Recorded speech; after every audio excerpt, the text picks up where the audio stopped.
बिस्मिल्लाहिर्रहमानिर्रहीम। अस्सलामु अलैकुम स्टूडेंट्स। आज हम चैप्टर नंबर 4 शुरू कर रहे हैं और चैप्टर नंबर 4 में हमारा टॉपिक है अरेज़। अरेज़ के बारे में हम डिस्कस करेंगे कि अरेज़ क्या होती हैं, इनकी क्यों ज़रूरत पड़ती है। सबसे पहले हम इसका इंट्रोडक्शन देखते हैं। In previous chapters of this book, we have written simple programs in which less number of variables has been used as numeric or string variables. इसमें वो बात कर रहा है कि प्रीवियस चैप्टर में इस बुक की हमने देखा था, हमने सिंपल प्रोग्राम लिखे थे जिसमें हमने जो वेरिएबल्स की तादाद हमने यूज़ की थी प्रोग्राम में, उनकी तादाद बहुत कम होती थी, जैसे 2, 3, 4 या एक प्रोग्राम हमने ऐसा बनाया था जिसके अंदर हमने स्टूडेंट्स के सब्जेक्ट्स को एंटर किया था। तो सब्जेक्ट के लिए 8 वेरिएबल एक यूज़ किए थे और उसके अलावा 2-3 वेरिएबल, यानी मैक्सिमम 11 या 12 वेरिएबल्स तक हमने यूज़ किए थे पिछले प्रोग्राम में। और आम हालात में 2 या 3 वेरिएबल्स हम यूज़ कर रहे होते थे एक प्रोग्राम के अंदर, ठीक है। और वो जो प्रोग्राम्स होते थे उनके अंदर जो वेरिएबल हम यूज़ करते थे उसमें हम न्यूमेरिक और स्ट्रिंग वेरिएबल्स यूज़ कर रहे होते थे, ठीक है।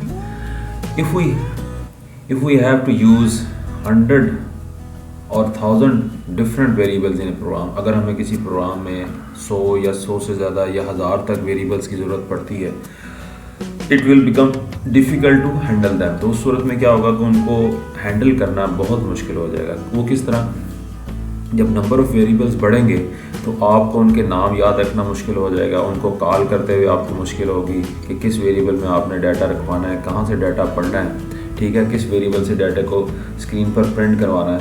तो ये आपके लिए बहुत मुश्किल हो जाएगा, ठीक है।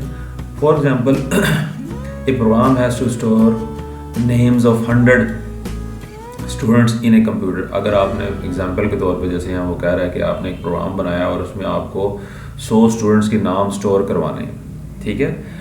It needs 100 different variable name. तो इस सूरत में हर स्टूडेंट के नाम के लिए अलहदा वेरिएबल नेम आपको और डिक्लेयर करना पड़ेगा, उसकी ज़रूरत पड़ेगी कि हर स्टूडेंट के नाम के लिए आप अलहदा वेरिएबल बनाएंगे, ठीक है। तो 100 स्टूडेंट्स के लिए 100 वेरिएबल चाहिए होंगे और नाम के लिए नॉर्मली ज़ाहिर है कि हमें स्ट्रिंग टाइप ऑफ वेरिएबल चाहिए होगा, ठीक है। सो एन अरे can solve these type of problems. तो अरे जो है इस किस्म की प्रॉब्लम को सॉल्व कर सकती है जिसमें वेरिएबल्स की तादाद बहुत ज़्यादा है, ठीक है। By defining names instead of contingent memory locations. Contingent memory location को नेम असाइन करने के बजाय several names for string different values. तो स्ट्रिंग की डिफरेंट वैल्यूज़ को स्टोर करने के लिए इसमें आपको नाम नहीं देने पड़ेंगे कंटेंजेंट मेमोरीज़ को, यानी कंटिन्यूस मेमोरीज़ को जो एक के साथ एक जुड़ी हुई हैं, ठीक है। Arrays are used to process a large amount of data of same type. Array क्या करती है कि लार्ज अमाउंट ऑफ डाटा को एट ए टाइम जो है वो हैंडल कर सकती है, ठीक है। लेकिन वो डाटा जो है वो सेम टाइप का होना चाहिए। सेम टाइप का मतलब क्या है, यानी अगर वो न्यूमेरिक है तो न्यूमेरिक होना चाहिए, सारा का सारा डाटा न्यूमेरिक होना चाहिए। अगर न्यूमेरिक के अंदर अगर सिंगल प्रिसीजन वेरिएबल होने चाहिए, डाटा होना चाहिए, या सारा डबल प्रिसीजन होना चाहिए, ये सारे का सारा इंटीजर टाइप ऑफ डाटा होना चाहिए न्यूमेरिक वेरिएबल्स के लिए। या अगर आप स्ट्रिंग वेरिएबल डाटा यूज़ कर रहे हैं तो उसके लिए आपको जो अरे चाहिए या वेरिएबल चाहिए वो भी आपको स्ट्रिंग ही चाहिए, ठीक है। अस्सलामु अलैकुम। यहाँ पर इसको फ़िलहाल मैं इस इंट्रोडक्शन को कंक्लूड करता हूँ।